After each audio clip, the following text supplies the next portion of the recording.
السلام علیکم ورحمۃ اللہ وبرکاتہ۔ بسم اللہ الرحمن الرحیم۔ وعن ابی ہریرہ قال قال رسول اللہ صلی اللہ علیہ وسلم نعم الصدقۃ اللحقۃ الصفی منحۃ والشاة الصفی منحۃ تغدو بنعین وتروح بآخرہ، متفق علیہ۔ وعن انس قال قال رسول اللہ صلی اللہ علیہ وسلم ما من مسلم یغرس غرسا او یزرع زرعا فیأکل منه انسان او طیر او بہیمۃ الا كانت له صدقۃ، متفق علیہ۔ وفی روایت لمسلم عن جابر وما سرق منه له صدقۃ۔ حضرت ابو ہریرہ رضی اللہ تعالیٰ عنہ سے روایت ہے، وہ فرماتے ہیں کہ اللہ کے رسول صلی اللہ تعالی وسلم نے ارشاد فرمایا کہ بہترین صدقہ بہت دودھ والی اونٹنی اور بہت دودھ والی بکری کا عطیہ ہے، جو صبح کو برتن بھر کر دودھ دے اور شام کو دوسرا برتن بھر کر۔ یہ حدیث پاک مسلم اور بخاری دونوں میں موجود ہے۔ حضرت انس رضی اللہ تعالیٰ عنہ فرماتے ہیں کہ اللہ کے رسول صلی اللہ تعالی وسلم نے ارشاد فرمایا کہ ایسا کوئی مسلمان نہیں جو کوئی باغ لگائے یا کھیت بوئے اور اس سے آدمی یا چڑیا یا جانور کچھ کھا لیں مگر اس کے لیے صدقہ ہوتا ہے۔ یہ حدیث پاک بھی بخاری اور مسلم دونوں میں ہے، اور مسلم کے ایک روایت میں ہے حضرت جابر رضی اللہ عنہ سے کہ جو اس سے چوری ہو جائے وہ بھی صدقہ ہے۔ پہلی والی حدیث پاک میں اللہ کے نبی صلی اللہ علیہ وسلم ارشاد فرماتے ہیں کہ بہترین صدقہ بہت دودھ والی اونٹنی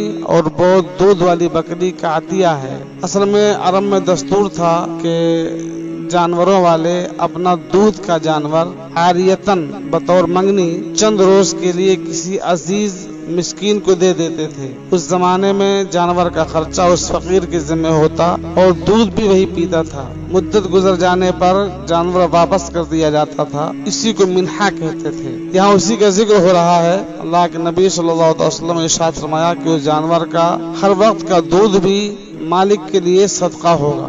اور دوسری حدیث پاک میں اللہ کے نبی صلی اللہ علیہ وسلم ارشاد فرماتے ہیں کہ کوئی مسلمان کوئی باغ لگائے یا کھیت بوئے اور اس باغ سے یا کھیت سے کوئی انسان یا کوئی چڑیا یا جانور کچھ کھا لے تو یہ مالک کے حق میں صدقہ ہے، اور اگر کوئی چور اس سے چوری بھی کر لے تو بھی اللہ کے نبی صلی اللہ علیہ وسلم ارشاد فرماتے ہیں اس کے لیے صدقہ ہے اور اس سے صدقے کا ثواب ملتا ہے، کیونکہ جب وہ چور چوری کرے گا تو وہ صبر کرے گا اور نقصان کو برداشت کرے گا، تو اس صبر کرنے پر اس سے ثواب ملتا ہے اور صدقے کا ثواب ملتا ہے۔ اس حدیث پاک میں پیڑ لگانے کی بھی ترغیب موجود ہے۔ 1400 سال پہلے ہمارے نبی صلی اللہ علیہ وسلم نے اپنے امتیوں کو پیڑ لگانے اور باغ لگانے کی گویا کی ترغیب فرما دی کہ تم کوئی پھلدار پیڑ لگاتے ہو اور اس پیڑ سے یا تم کھیتی کرتے ہو اور تمہارے کھیت سے کوئی انسان یا چڑیا چن لیں یا کوئی جانور چلتے ہوئے منہ مار دے تو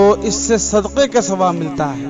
یہ پھلدار پیڑ لگانے، اور اگر اسی طرح سے سایہ دار کوئی پیڑ لگاتا ہے تو اس کے سائے میں جو انسان بیٹھیں گے اس سے سایہ حاصل کریں گے، انشاءاللہ تعالی اس سے بھی پیڑ لگانے والے کو صدقے کا ثواب ملے گا۔ جتنے لوگ اس سے سایہ حاصل کریں گے اور اس کے سائے میں بیٹھیں گے اس سے نفع پائیں گے تو پیڑ لگانے والے کو اس کا ثواب ملے گا۔ اللہ کے نبی صلی اللہ علیہ وسلم نے 1400 سال پہلے ہی گویا کہ درخت لگانے کی ترغیب فرما دی تھی۔ مولا جل مجدہ کریم ہمیں اور آپ سب کو احادیث مبارکہ پر عمل کرنے کی توفیق عطا فرمائے۔